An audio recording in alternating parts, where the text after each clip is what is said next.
It's Dennis Sietsma, Homestead, Florida, USA, also Panama City, Florida, Panama City Beach, Lynn Haven, Florida.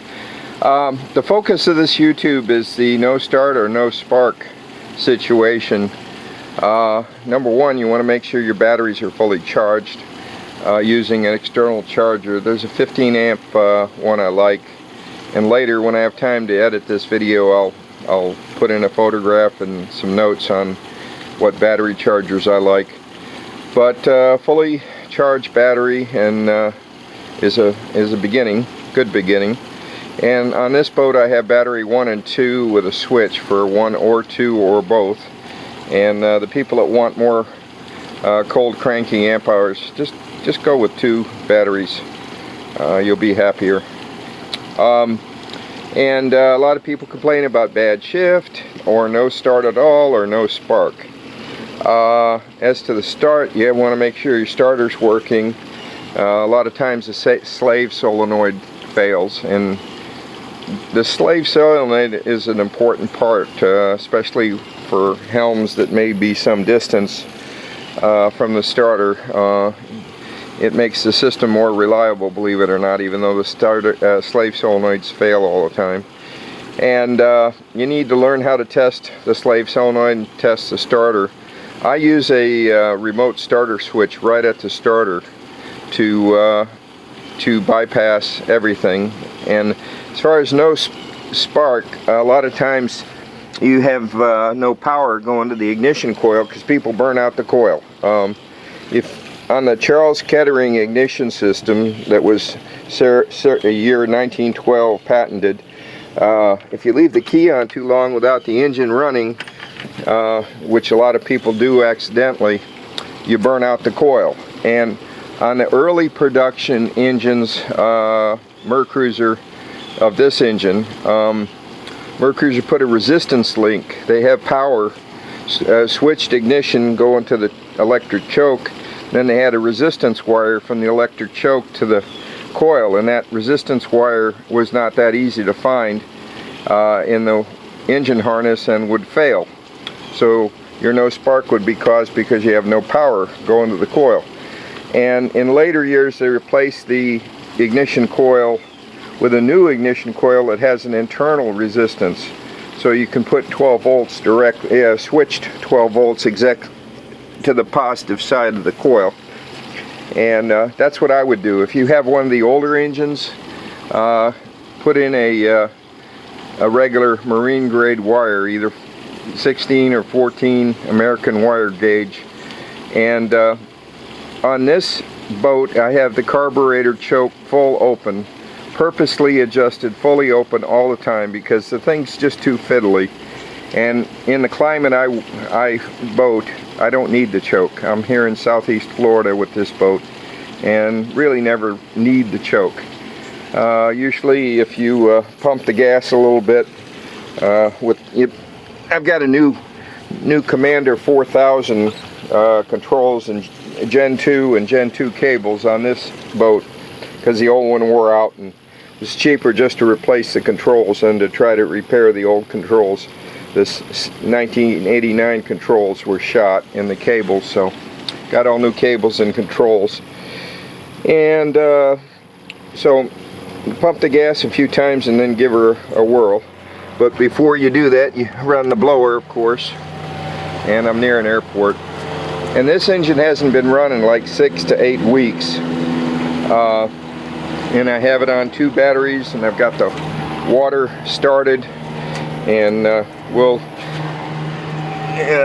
have to hold the camera here and hit the center button and give it a couple of shots here to prime it a little bit. And right from idle it should start. I rebuilt the carburetor myself and I put in the brass float, so we'll see what happens. I got gas in it, got good voltage. And this engine has the CDI Electronics Huntsville, Alabama switching type rectifier regulator. Okay, that alarm system works. That's good for low oil pressure.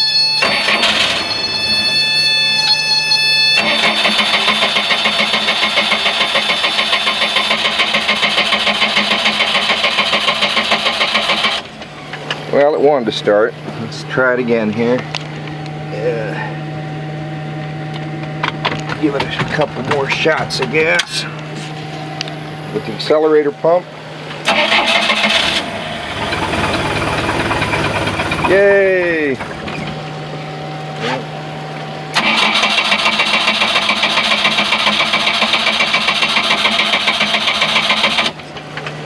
Give it a couple more shots of gas. Give it a good pump here. Should start and idle real nice, even cold, without any choke.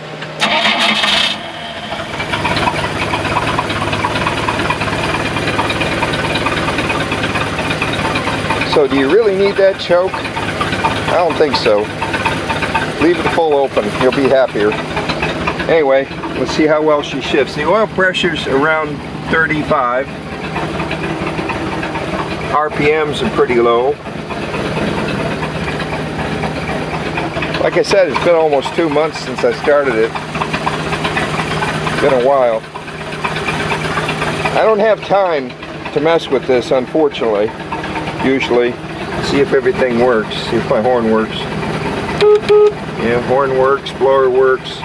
I'll check the lights later. Now watch this shift. Everybody complains about how miserable the shift is on this easy shift. If you have this adjusted correctly, you won't have any trouble with the shift if it's adjusted correctly. And a lot of people complain about the shift, and usually it's the lower shift cable, and if the cable's too short, it just won't shift in all the gears. If it's too, well, the other way around, if it's too short, it'll make a grinding noise during the shift, and if it's too long, it will not want to shift at all the gears, neutral, forward, and reverse. But the key to all of this stuff is you want to run your engine as often as you can and change the oil and filter as often as you can. And I pump all the gas out of this boat as often as I can. I use the gas in the lawnmower. I keep fresh gas in the boat, and I have a transfer pump to pump it out. And most of the problems with older boats is the fuel delivery system, but that's a whole different video, and I've covered that already ad nauseum.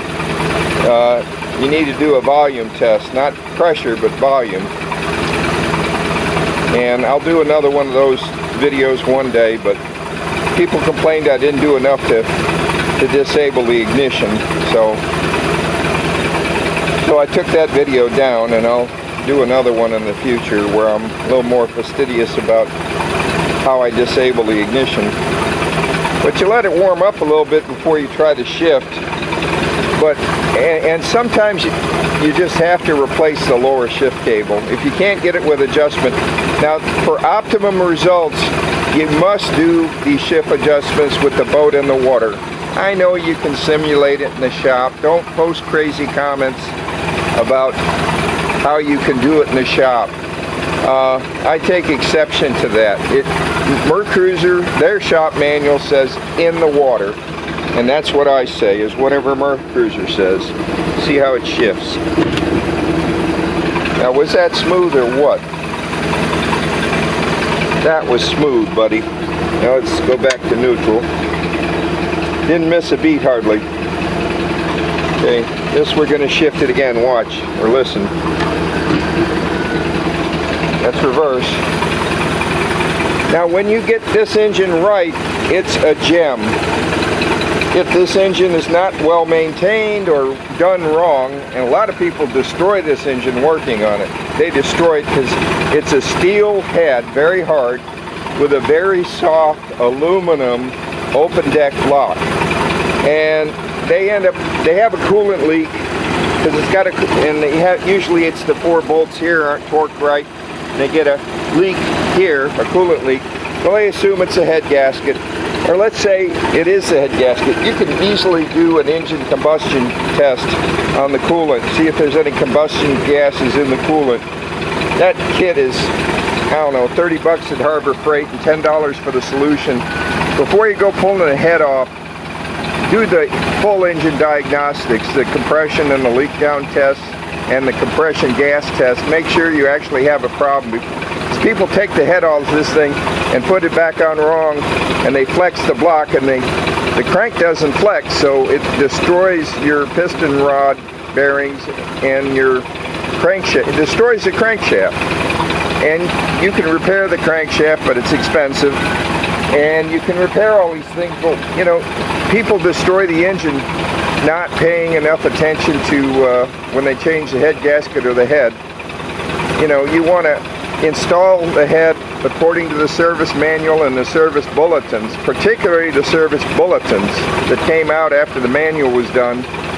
And you want to torque it initially, then you want to warm the engine to operating temperature, you want to torque it again to spec, and run it for 20 hours like you're breaking in a new engine, and then torque it again. And I know that's a lot of work, but you know, and don't run this engine, it's rated to 4,400 RPM, but don't run it that fast.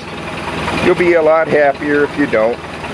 Run it maybe 3,500 RPM max. She's a beauty and will last for years if you treat this engine the way